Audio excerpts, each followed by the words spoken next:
షేక్ హసీనా విషయానికి వస్తే బంగ్లా జాతిపిత ముజిబుర్ రహమాన్ కూతురుగా ప్రపంచంలోని అత్యధిక కాలం దేశాన్ని పాలించిన మహిళా దేశాధినేతగా బంగ్లాదేశ్ను అభివృద్ధి పథంలో నడిపించిన ఐరన్ లేడీగా ఎన్నో కీర్తి కిరీటాల్ని సొంతం చేసుకున్న నాయకురాలి పరిస్థితి అగమ్య గోచరంగానే ఉండిపోయింది. నాన్న నమ్మిన సిద్ధాంతాలకు కట్టుబడి స్వదేశం కోసం ఆమె అలుపెరగని పోరాటం చేస్తే అది బూడిదలో పోసిన పన్నీరే అయింది.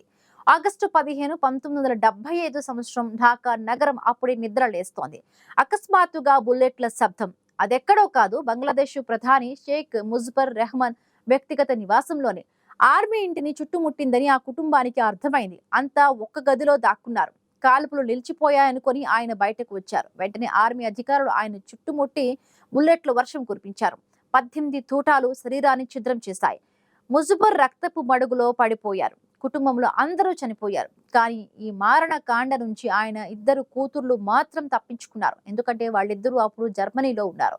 వారిలో ఒకరు బంగ్లా మాజీ ప్రధాని షేక్ హసీనా. బంగ్లాదేశ్ రాయబారి తన కుటుంబ మరణ వార్త వినిపించిన వెంటనే ఆమె దిగ్భ్రాంతికి గురయ్యారు.